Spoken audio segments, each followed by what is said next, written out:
حملہ کر دے تو انہیں خبر دینے کے لیے کہ تم بے خبر سو رہے ہو اور تم پر دشمن نے حملہ کر دیا ہے، اس موقع پر یہ جملہ کہا جاتا تھا یا صباحا ہو۔ نبی نے بھی کوہ صفا پر جا کر یا صباحا ہو کہا۔ جب لوگوں نے یہ آواز سنی مکے کی سرزمین پر، لوگ نبی کی فریاد پر نبی کے پاس آ کر جمع ہو گئے، اور جب عرب کے تمام قبیلے نبی کی خدمت میں آ کر جمع ہوئے تو نبی نے ان سے ایک سوال پوچھا، اور نبی کا سوال یہ تھا کہ تم مجھے یہ بتاؤ کہ اگر میں تم لوگوں سے کہوں کہ اس پہاڑ کے پیچھے بہت سارے دشمن چھپے ہوئے ہیں جو ہم پر حملہ کرنا چاہتے ہیں، تو کیا تم میری اس بات کو مان لو گے؟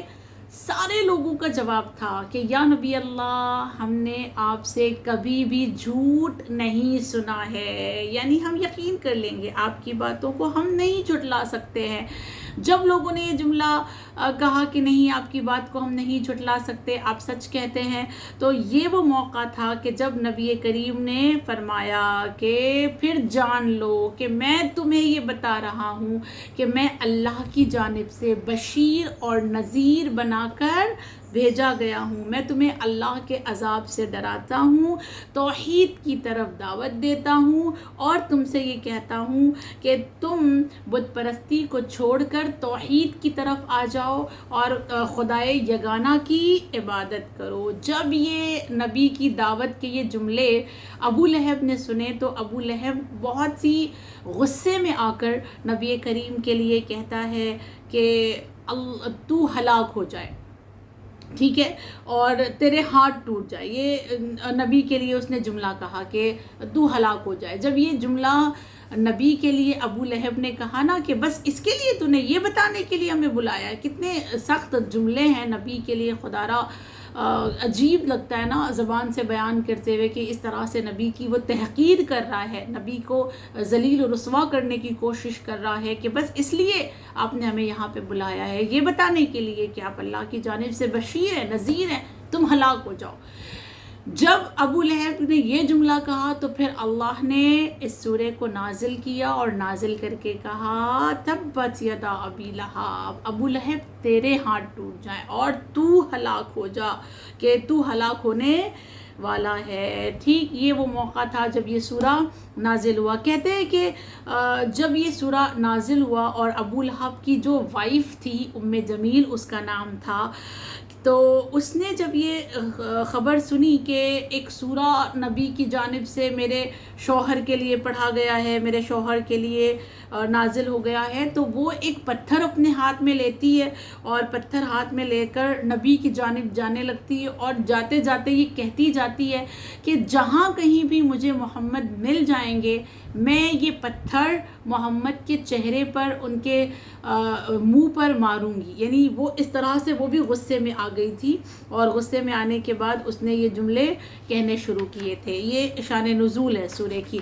اب ہم سورہ کو دیکھیں گے۔ پہلی آیت اللہ نے جو یہ کہا کہ بسم اللہ الرحمن الرحیم، تبت یدا ابی لہب و تب، ابو لہب کے دونوں ہاتھ کٹ جائیں اور وہ ہلاک ہو جائے۔ دیکھیں سب سے پہلے لفظ کا معنی اگر ہم دیکھیں تو تب کا معنی ہوتا ہے خسارہ، یعنی ایسا خسارہ جو کبھی ختم نہ ہونے والا، دائمی خسارہ جسے کہتے ہیں، کبھی بھی ختم نہ ہونے والا خسارہ، یا کبھی کہتے ہیں کٹنے کو کہتے ہیں، قطع ہونے کو کہتے ہیں، کٹنے کو بھی تبت کہا جاتا ہے، تب کہا جاتا ہے۔ خوب، تو یہاں پر ابو لہب کے لیے کس موقع پر کہا گیا کہ اس کے ہاتھ کٹ جائیں اور وہ ہلاک ہو جائے، یہ ہم نے آپ کو بتا دیا۔ ایک سوال یہاں یہ پیدا ہوتا ہے کہ اللہ نے اپنی سیرت کے اگینسٹ ایک کام کیا ہے، اور اللہ کی سیرت کے اگینسٹ کام کیا ہے کہ اللہ کبھی بھی قرآن میں کسی کا نام لے کر اس کی تحقیر نہیں کرتا، الا ابلیس کا نام اللہ نے بار بار لیا، لیکن جس کسی کی بھی تحقیر کی ہے، اللہ نے کسی کی ذلت کو اگر بیان کیا ہے قرآن میں، تو خدا نے نام لے کر نہیں، اشارتاً بیان کیا ہے۔ تفسیر میں ہمیں پتہ چلتا ہے کہ ہاں کس کی بات ہے، آیات سے ہمیں پتہ نہیں چلتا، مگر قرآن کی یہ ایک یونیک آیت ہے جس میں ہمیں اللہ نے یہ بتایا کہ میں نبی کے دشمن کا نام لے رہا ہوں، اور اسی میں ہمیں صرف ایک نام ملتا ہے جس میں اللہ نے نام لے کر باقاعدہ اس کے لیے سخت جملے استعمال کیے. آخر کیا وجہ ہے کہ اللہ نے اپنی سیرت کے اگینسٹ عمل کرتے ہوئے ابو لہب کا اس سورے میں نام لیا؟ جب ہم اس کا جواب جاننے کی کوشش کرتے ہیں تو پھر ہمیں سب سے پہلے جاننا ہوگا کہ ابو لہب آخر کرتا کیا تھا. ابو لہب کی نبی کے ساتھ دشمنی کیسی تھی، وہ نبی سے کس قدر نفرت کرتا تھا. جب ہم اس بات کو جان جائیں گے تو یہ بات واضح ہو جائے گی ہمارے اوپر کہ کیوں اللہ نے اس کا نام لیا ہے. سب سے پہلے ہم دیکھیں کہ ابو لہب کا جو نام تھا وہ تھا عبد العزیٰ، یعنی عزیٰ کا بندہ. لات و منات و عزیٰ، ٹھیک ہے، عرب کے 3 سب سے بڑے بت، سب سے بڑے خدا، ان کا 3 نام تھا، لات، منات، عزیٰ. تو ابو لہب کا نام کیا رکھا گیا تھا؟ عبد العزیٰ، عزیٰ کا بندہ. اس کی جو کنیت تھی وہ کیا تھی؟ ابو لہب، لہب کا بابا. اس کو لہب اس لیے کہتے ہیں کیونکہ لہب ایکچولی آگ کو کہا جاتا ہے. ٹھیک، آگ. اور آگ کیسی ہوتی ہے؟ جب وہ جلتی ہے تو ہم دیکھتے ہیں آگ ہے نا سرخ ہوتی ہے، اس کے جو شعلے ہوتے ہیں وہ ریڈ کلر کے ہوتے ہیں. خوب. تو ابو لہب کا بھی جو چہرہ ہوتا تھا نا وہ ہمیشہ غصے سے لال ہوا کرتا تھا، سرخ رہا کرتا تھا. لہٰذا اس کے چہرے کے غصے کے آثار کو دیکھ کر، اس کے چہرے کے سرخی کو دیکھ کر اس کو ابو لہب کا ٹائٹل دیا گیا تھا. خوب. اس کی جو بیوی تھی اس کا نام ام جمیل تھا، اور یہ ابو سفیان کی بہن ہے، معاویہ کی پھوپھی ہے. ٹھیک، یہ بھی بہت زیادہ بد زبان تھی اور بہت ہی زیادہ نبی سے نفرت کرتی تھی. تاریخ کہتی ہے کہ خود ایک شخص ہے جس کا نام ہے تاریخ محاربی. تاریخ محاربی کہتا ہے کہ میں ذی المجاز کے بازار میں تھا. ذی المجاز ایک ایریے کا نام ہے، رائٹ، جیسے ممبئی میں بینڈرا، اندھیری. خوب. تو ویسے ہی نا عرفات میں، مکے کے بالکل نزدیک میں، عرفات کے نزدیک ایک ایریا تھا جس کا نام تھا ذی المجاز. وہ کہتا ہے تاریخ محاربی کہ میں ذی المجاز کے بازار میں تھا. میں نے اچانک دیکھا کہ وہاں سے ایک جوان گزرتا ہے جو بہت خوبصورت ہے، اور وہ جوان بس اپنی زبان سے ایک ہی جملہ کہتا جاتا ہے، قولوا لا الہ الا اللہ تفلحوا. لا الہ الا اللہ کہو تاکہ نجات حاصل کرو، تاکہ فلاح پا جاؤ، تاکہ کامیاب ہو جاؤ. وہ جوان یہ جملہ کہتے ہوئے آگے بڑھتا چلا جاتا ہے، اور اس کے پیچھے ایک بوڑھا انسان چلتا ہوا جاتا ہے، یعنی جو اس سے بڑا ہے ایج میں، وہ آتا ہے اور پیچھے سے اس نوجوان کے پیر پہ پتھر مارتا ہے، اور پتھر مار مار کر یہ کہتا ہے لوگوں سے کہ اس کی بات کو ہرگز نہیں ماننا. اور وہ ایسے پتھر مار رہا تھا کہ اس جوان کے پیروں سے خون بہہ رہا تھا. تاریخ محاربی کہتا ہے کہ میں نے وہاں کے ایریے کے لوگوں سے پوچھا کہ یہ جو جوان آگے چل رہا ہے یہ کون ہے؟ تو لوگوں نے جواب دیا یہ محمد مصطفیٰ صلی اللہ علیہ وآلہ وسلم ہے. پھر میں نے پوچھا کہ یہ جو پیچھے ان کے پیروں پہ پتھر مار رہا ہے یہ کون ہے؟ ٹھیک. تو لوگوں نے جواب دیا یہ اس جوان کا چچا ہے جو اس کے اگینسٹ ہے، اس کے مخالف ہے، اور اس کی تبلیغ کے، اس کے خدا کے مخالف ہے، یہ اس کو پتھر مارتا ہے. یعنی اس طرح سے وہ نبی کو اذیت دیتا تھا. دوسری روایت ربیع ابن عباد کی ہے. وہ کہتا ہے کہ میں اپنے باپ کے ساتھ، اپنے بابا کے ساتھ نبی کے خدمت میں آیا، اور میں دیکھتا تھا کہ بہت سارے عرب کے قبیلے جو ہے وہ نبی کے پاس جاتے تھے، اور نبی جو ہے دوسرے قبیلوں کے پاس بھی جاتے تھے، اور جا جا کر نبی جو ہے ہر ایک سے کہتے تھے قولوا لا الہ الا اللہ تفلحوا، قولوا لا الہ الا اللہ تفلحوا، تم آ جاؤ اللہ کی طرف، توحید کی جانب آ جاؤ.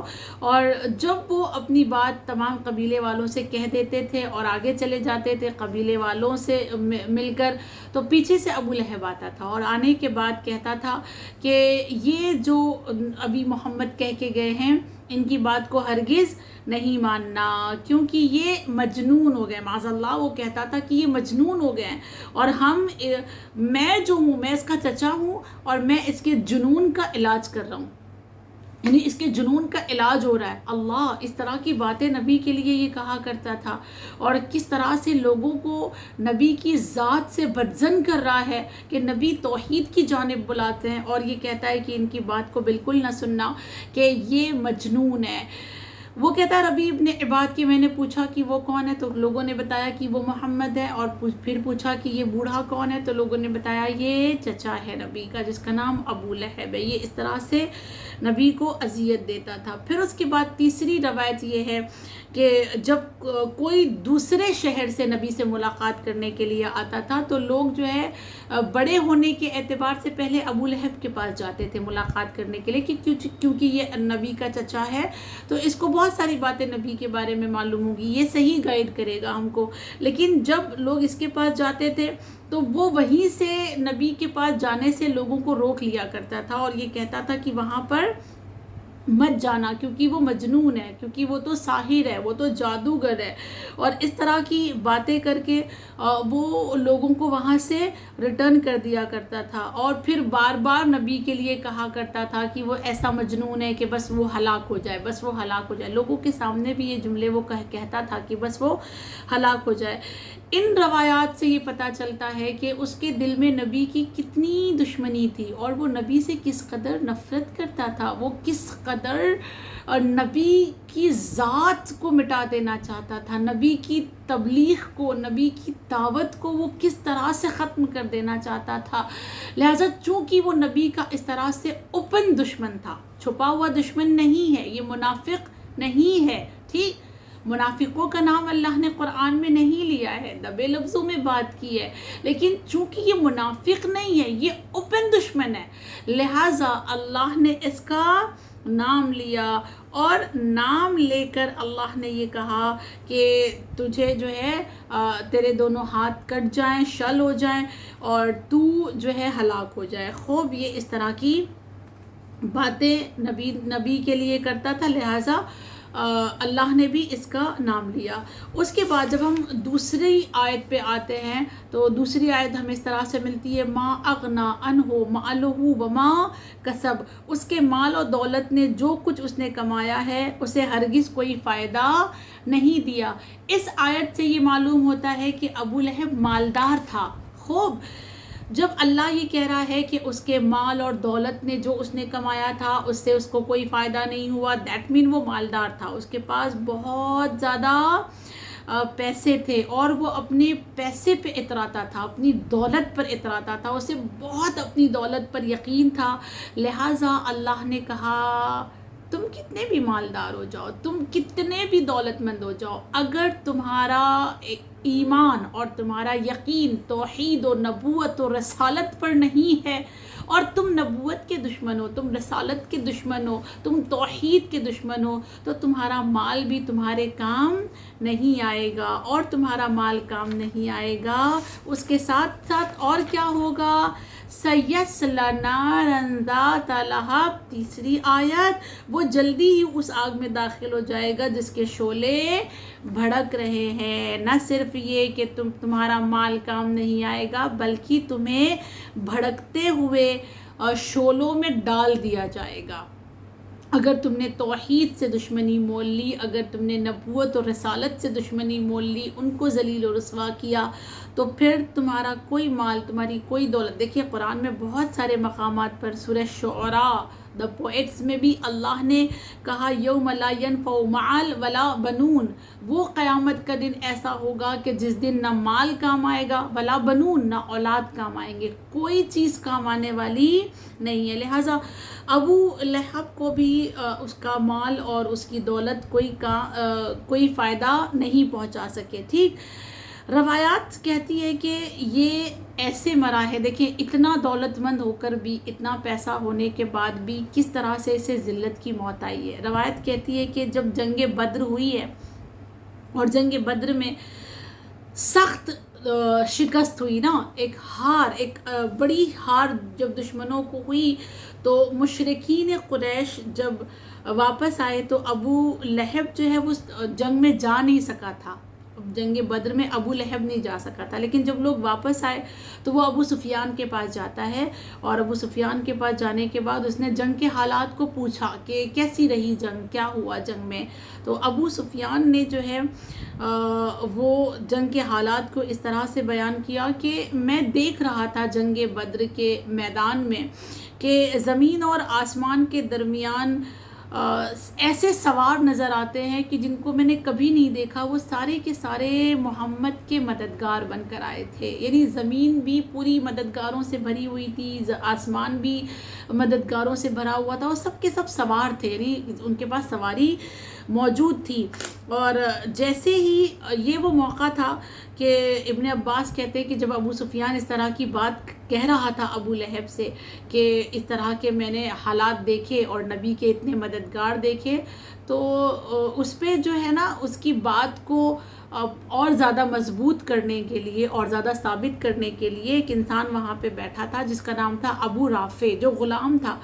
تو ابو رافع نے فوراً یہ بات کہی کہ ہاں میں نے بھی دیکھا، اور وہ جو کچھ بھی تو نے دیکھا اے ابو سفیان، آسمان اور زمین پر جو سوار دیکھے وہ اللہ نے فرشتوں کو بھیجا تھا. وہ دراصل وہ سارے کے سارے فرشتے تھے جو نبی کی مدد کے لیے آئے تھے. جیسے ہی اس نے یہ بات سنی نا ابو رافع سے، ابو لہب نے، اسے بہت غصہ آیا اور وہ غصے میں لال ہو گیا کہ کوئی نبی کی تعریف کیسے کر سکتا ہے میرے سامنے. وہ نبی کی تعریف ایسے کر رہا ہے کہ نبی کی مدد کے لیے ملائکہ آ گئے، فرشتے آ گئے، اور ابو سفیان بھی تعریف کر رہا ہے. بہت غصہ آیا. جب بہت غصہ آیا تو اس نے کیا کیا، وہ اٹھا اپنی جگہ سے، اور اٹھنے کے بعد اس نے کیا کیا، ابو رافع کو ایک تھپڑ لگایا. جب ایک تماچا ابو رافع کو مارا تو ابو رافع کہتے ہیں کہ نہ صرف یہ کہ اس نے مجھے تماچا مارا، اس نے مجھے زمین پر اٹھا کر پٹک دیا، مجھے زخمی کیا، اور وہ اپنے دل کی بھڑاس نکالنے لگا کہ کسی طرح سے اس کے دل کو تسلی مل جائے کہ نبی کی تعریف کیسے ہو گئی. اتنے میں ہی وہاں ام الفضل نامی ایک خاتون آتی ہیں جس کو کہا جاتا ہے کہ یہ عباس کی بیوی ہیں، ابن عباس کی بیوی ہیں ام الفضل. اور انہوں نے جب ابو لہب کو یہ دیکھا کہ یہ اس طرح کی حرکتیں کر رہا ہے، ایک غلام کو مار رہا ہے، تو وہ ایک چھڑی اٹھاتی ہیں اور چھڑی اٹھا کر آتی ہیں، ابو لہب کے سر پہ مارتی ہیں. جب وہ ابو لہب کے سر پہ چھڑی پڑی تو اس کے سر کو سے خون بہنے لگا، اس کا سر پھٹ گیا. 7 days کے اندر ابو لہب کے بدن میں ایک بدبو پیدا ہوئی، اور اس بدبو کی وجہ سے پھر اس کے بدن میں چکن پاکس جیسے نا ایک دانے دانے جس کو کہہ سکتے ہیں وہ آئے، اور اس طرح سے وہ بہت ہی سخت بیماری اور سخت بدبو کے ساتھ دنیا سے گیا. روایات یہ کہتی ہے کہ ایسی بدبو تھی اس کے بدن میں کہ مرنے کے بعد بھی اس کے لاشے کو اٹھانے کے لیے لوگ بہت ہی اذیت کے ساتھ اٹھا رہے تھے، اور اس کو اٹھا کے دور پھینکا. پھینکنے کے بعد اس کو غسل کیسے دیا جا رہا ہے، دور سے لوگوں نے پانی پھینکا، غسل ایسے دیا گیا، اور دور سے لوگوں نے اس کے اوپر پانی پھینکنے کے بعد اس کی قبر جانتے ہیں کیسے بنی، اس کو وہاں پھینکنے کے بعد لوگوں نے اس کے اوپر پتھر پھینکنا شروع کی، اور اتنے پتھر پھینکے کہ وہ پتھر سے پھر بند ہو گیا، اور وہی اس کی قبر بنی. ایسی ذلت و رسوائی کی موت وہ دنیا سے گیا ہے. لہٰذا اللہ کہتا ہے کہ ما اغنی مالہ وما کسب، جو کچھ بھی تم نے کمایا ہے، جتنی بھی دولت تمہارے پاس ہے، وہ کوئی بھی دولت تمہارے کام نہیں آئے گی اگر تمہارے پاس ایمان اور عقیدہ صحیح نہیں ہے، اگر تم نے توحید کی تحقیر کی ہے، اگر تم نے نبوت کو جھٹلایا ہے، تو پھر تمہاری بخشش کی کوئی راہ نہیں ہے، تمہاری دولت تمہارے کام نہیں آئے گی. اور کیا ہوگا، سَيَصْلَىٰ نَارًا ذَاتَ لَهَبٍ، اور تم ایک بھڑکتی ہوئی آگ، بھڑکتے ہوئے شعلے میں ڈال دیے جاؤ گے. اس کے بعد کی جو آیت ہے، آیت نمبر 4 اور 5، یہ اس کی بیوی کے بارے میں ہے. 3 آیات ابو لہب کے بارے میں تھی، 2 آیتیں اس کی وائف کے بارے میں ہے، وَامْرَأَتُهُ، اور اس کی عورت. ٹھیک ہے، حمالۃ الحطب، اور اسی طرح سے اس کی وہ بیوی جو ایندھن اٹھانے والی ہے. ایندھن اٹھانے والی اس کو کیوں کہا گیا، اس لیے کہ یہ جو ہے ام جمیل، میں نے آپ کی خدمت میں بتایا کہ اس کی بیوی کا نام ام جمیل تھا. اس کو ایندھن اٹھانے، ایندھن یعنی آگ اٹھانے والی کیوں کہا گیا اس کو، اس لیے کہ یہ جو ہے بہت سارے کانٹے کی جھاڑیاں اٹھاتی تھی، مطلب کانٹے دار جھاڑی اٹھاتی تھی، اپنے سر پہ رکھتی تھی اور سر پہ رکھ کر لے جاتی تھی، ان راستوں پہ جا کے بچھاتی تھی جہاں سے نبی کو گزرنا ہوتا تھا۔ اللہ اکبر!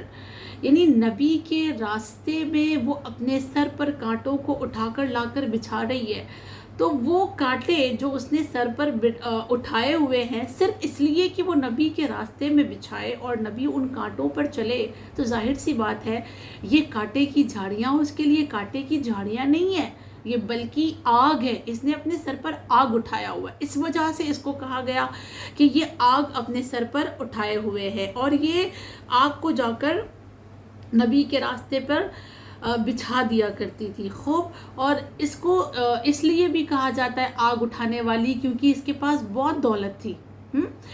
دولت ہونے کے باوجود بھی اس نے کبھی بھی کسی کی مدد نہیں کی ہے، کسی غریب کی، کسی فقیر کی یہ مدد نہیں کرتی تھی، اس وجہ سے بھی اسے آگ اٹھانے والا کہا گیا۔ دیکھیں اگر دولت اللہ نے دی ہے، اس دولت کا صحیح استعمال کرنا ضروری ہے، وگرنہ یہ دولت بھی ہمارے لیے ایک جہنم کی آگ بن کر رہ جاتی ہے۔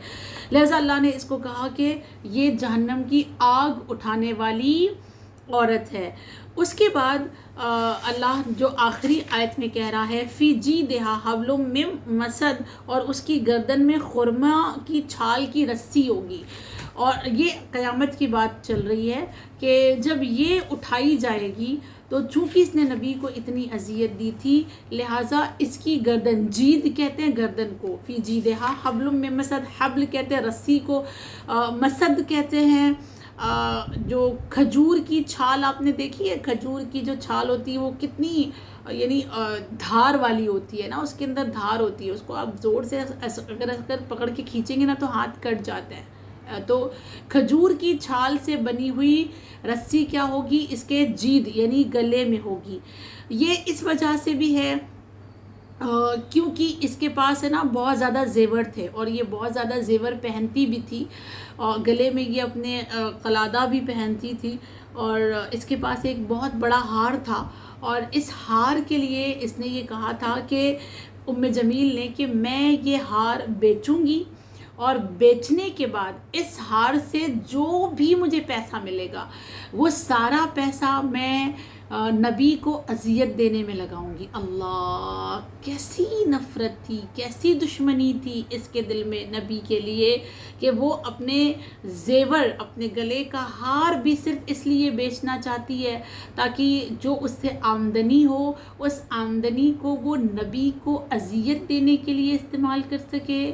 لہٰذا اللہ نے کہا کہ تم اپنے ہار سے نبی کو اذیت دے رہی ہو، لہٰذا اب جب تم آؤ گی، تم کو جب اوپر بلایا جائے گا تو پھر یہی تمہارا گلا ہوگا جس میں تم نے ہار پہنا تھا اور اس ہار کو نبی کی اذیت کے لیے استعمال کیا تھا۔ اب اس گلے میں حبل من مسد، ایک رسی ہوگی جو کھجور کے چھال سے بنی ہوگی، جس کو پہننے کے بعد بہت زیادہ انسان کو اریٹیشن ہوتا ہے، ریشز آتے ہیں، ریڈنس ہوتا ہے، اور بہت الجھنے والی چیزیں ہوتی ہیں، اور اس سے بعض اوقات انسان کی اسکن جو ہے نا وہ کٹ جاتی ہے پوری۔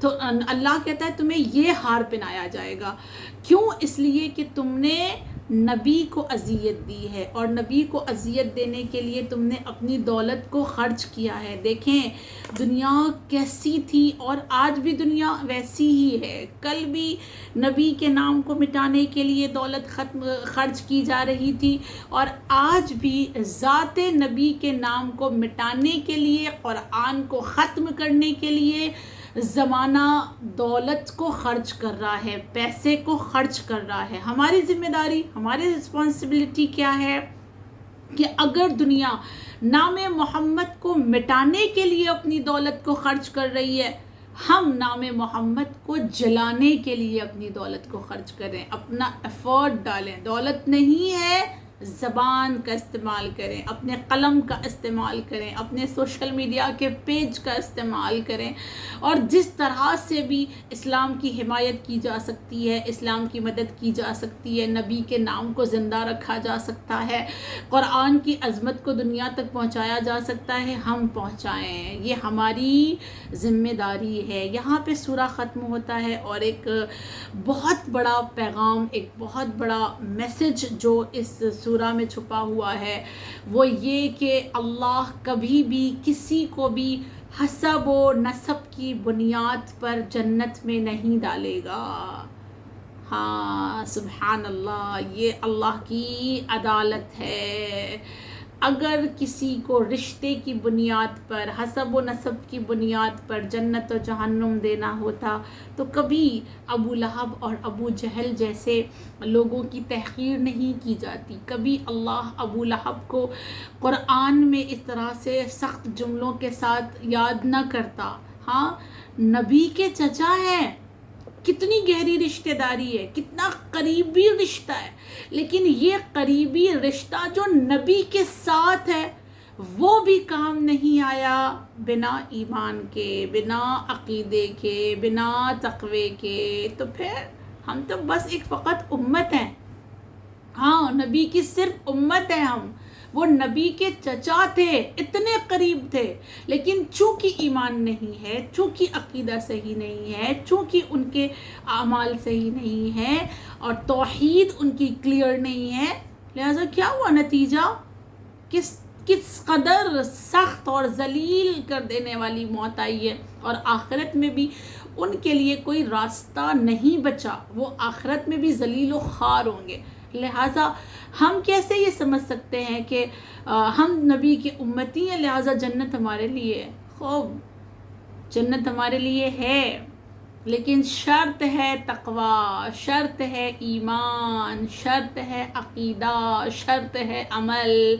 اگر ایمان و عقیدہ و عمل صحیح نہیں ہے تو کوئی رشتہ داری، کوئی نسبت، کوئی ہماری اور آپ کے تعلقات ہمیں بچانے والے نہیں ہوں گے۔ یہ اللہ کا صریحی طور پر ایک پیغام اس سورہ میں چھپا ہوا ہے۔ مگر جب کوئی ایمان والا ہو جائے، جب کوئی ایمان کی منزلوں کو پار کرتا چلا جائے تو وہ نبی کے خاندان میں سے نہ ہو کر بھی سلمان منا اہل البیت بن جاتا ہے۔ سبحان اللہ، نبی کے خاندان سے نہیں تھے، حسب و نسب کچھ بھی نہیں تھا، ایمان بھی نہیں تھا، لیکن جب ایمان آ گیا، ہاں جب ایمان کی دولت کو حاصل کر لیا، جب اعمال کو درست کر لیا، جب عقیدہ اور یقین کی منزل پر فائز ہو گئے تو پھر نبی نے کیا کہا؟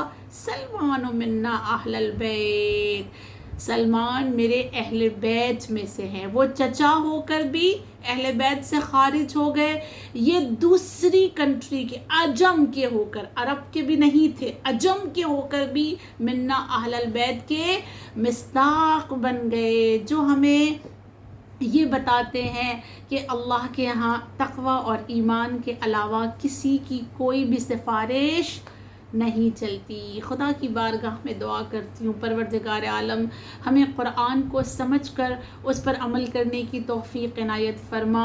معبود حقیقی ابو لہب جیسے گناہگاروں میں یا جہنمیوں میں ہمیں شمار نہ کرنا، ہمیں سلمان فارسی جیسا ایمان عطا کرنا اور ان کے جیسا یقین ہمیں عطا کرنا، تاکہ ہم سلمان فارسی کے ساتھ جنت کے باغات میں رہ سکیں، ہمیں وہاں جگہ عطا کرنا۔ اے معبود حقیقی تیری بارگاہ میں فریاد ہے، فریاد ہے، ایک بار پھر ہم یاد کرتے ہیں فلسطین والوں کو، اللہ وہاں کی سرزمین پر امن و امان قائم فرما، ظالموں کو نیست و نابود فرما، پروردگار عالم ظہور امام زمان میں تعجیل فرما۔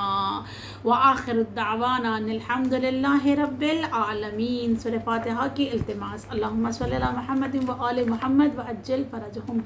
بسم اللہ الرحمن الرحیم، الحمد للہ رب العالمین، الرحمن الرحیم، مالک یوم الدین، ایاک نعبد و ایاک نستعین، اهدنا الصراط المستقيم صراط الذين أنعمت عليهم غير المغضوب عليهم ولا الضالين. بسم الله الرحمن الرحيم. قل هو الله أحد الله الصمد لم يلد ولم يولد ولم يكن له كفوا أحد. بسم الله الرحمن الرحيم. قل هو الله أحد الله الصمد لم يلد ولم يولد ولم يكن له كفوا أحد. بسم الله الرحمن الرحيم. قل هو الله أحد الله الصمد لم يلد ولم يولد ولم يكن له كفوا أحد. إن الله وملائكته يصلون على النبي يا أيها الذين آمنوا صلوا عليه وسلموا تسليما. اللهم صل على محمد و آل محمد و اجل فرجهم. معبود سورہ فاتحہ، سورہ اخلاص اور درس قرآن مجید کا نذرانہ شہادہ معصومین بار امام پنجتن پاک شہیدان کرب و بلا سران کرب و بلا و یتیمان کرب و بلا کی بارگاہ اقدس میں ہدیہ کرتے ہیں. اس کے طفیل میں جو بھی ثواب ہو جملہ مرحوم مؤمنین والمؤمنات، تمام علماء، تمام شہداء، تمام مجتہدین، خصوصاً جو لوگ ہمیں سنتے ہیں اور جن کی جانب سے یہ کلاس آرگنائز کی گئی ہے، ان کے تمام مرحومین کی ارواح کو بخشیں. معبود حقیقی واسطہ اہل بیت علیہم السلام کا مرحومین کے گناہ کبیرہ اور صغیرہ کو معاف فرما، مرحومین کی مغفرت فرما، مرحومین کے درجات کو بلند فرما، مرحومین کو جوار حسین میں جگہ عنایت فرمانا. وآخر الدعوانا ان الحمد للہ رب العالمین. اللہم صلی علی محمد و آل محمد وعجل فرجهم.